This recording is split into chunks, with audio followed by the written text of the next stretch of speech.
সংসদে অসংসদীয় বিতর্কে জড়ালেন রাহুল গান্ধী। প্রশ্ন ফাঁস বিরোধী সংশোধনী নিয়ে বলতে উঠে রাহুল গান্ধী প্রথমে এক ছাত্রীকে উদ্ধৃত করেন। সেই উদ্ধৃতিতে একটি অসংসদীয় শব্দ ছিল।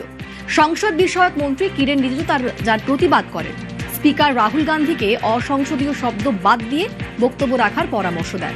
তারপর রাহুল গান্ধী বলেন, কেন্দ্রীয় স্বরাষ্ট্রমন্ত্রী পড়ুয়াদের উপর ছড়রা গুলি চালানোর নির্দেশ দিয়েছেন। বলা মাত্র রে রে করে ওঠেন বিজেপি সাংসদরা। সংসদ বিষয়ক মন্ত্রী কিরেন রিজিজু প্রশ্ন করেন, কিসের ভিত্তিতে এই অভিযোগ সংসদে দাঁড়িয়ে রাহুল গান্ধী করেছেন?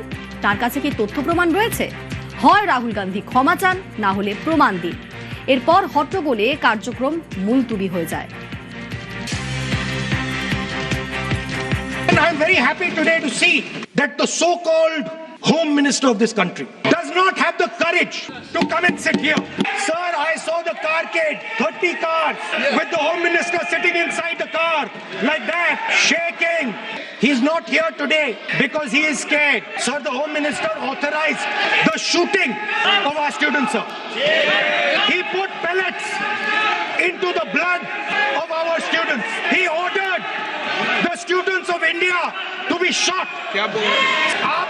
सोचिए आप कितना गलत बात बोल रहे हैं। आप कल्पना कर सकते हैं आप बिना सोच समझ करके जो इस्तेमाल कर रहे हैं, और किसने फायरिंग जो ऑर्डर दिया, What is going on? कैसे बोल सकते हैं आप? राहुल गांधी जी, आप नेता प्रतिपक्ष है, गंभीरता से बात बोलना चाहिए। आप बिना तर्क करके यहाँ ऐसा बात करते हैं, ये ठीक नहीं है सर। आप किस बेसिस पे ये बयान दिया है, किसने आपको बताया, और किस तर्क के साथ आप ये बयान दिया है? ये बहुत गलत बात बोला है राहुल गांधी जी। मैं इसका आपत्ति करता हूँ, कार्रवाई से निकालना ही चाहिए, लेकिन राहुल गांधी जी आप माफी मांगिए, ये ठीक बात नहीं है। आप ऐसे नहीं बोल सकते। ये तो देखिए, how can he say that somebody ordered firing? You can make statement outside in the house. You cannot make that statement. Our system is terrible. Lakhs and lakhs of rupees are taken from the poorest people. Everything has been privatized. Rampant privatization means private companies are checking exams, wrong papers are going. It's a brutal, terrible system. It's an extortion system. And it's a system that has been captured. It's a system that has been captured. The soul of the system has been captured by the RSS. Rajnath Singh ji said, we are not the UPA. Our ministers never resign. He's right. What has happened here?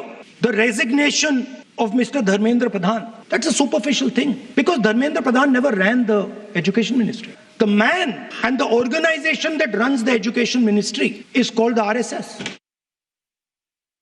लोगों का तो कोई इलाज हो ही नहीं सकता है। इतना बेबुनियाद और झूठा बयान विपक्ष के नेता फ्लोर ऑफ द हाउस में करें, जबकि कोई फायरिंग हुई नहीं है, और उसके ऊपर ऐसा बेबुनियाद और झूठा आरोप लगाना सदन के अंदर, मैं इसकी घोर निंदा करता हूँ। मैं समझता हूँ राहुल गांधी जी के पास कुछ बोलने के लिए नहीं है।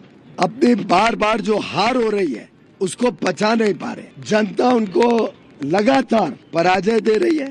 उनको समझ नहीं आ रहा है कि जनता उनसे नाखुश है। हर हार के बाद वो शायद और ज्यादा फ्रस्ट्रेट होके झूठ और फरेब के अलावा उनके पास बोलने को कुछ रहता नहीं है। असंसदीय शब्द का इस्तेमाल बार बार पार्लियामेंट में करना, ये राहुल गांधी जी की आदत बन गई है। रूल्स एंड प्रोसीजर्स का उल्लंघन करना आदत बन गई है। किसी पर बेतुके बगैर तथ्यों के आरोप लगाना, ये भी उनकी आदत बन गई है। केवल सुर्खियां बटोरना, और जैसा बाद में कोर्ट में जाकर माफी मांगते हैं, आज सदन का दुरुपयोग किया गया।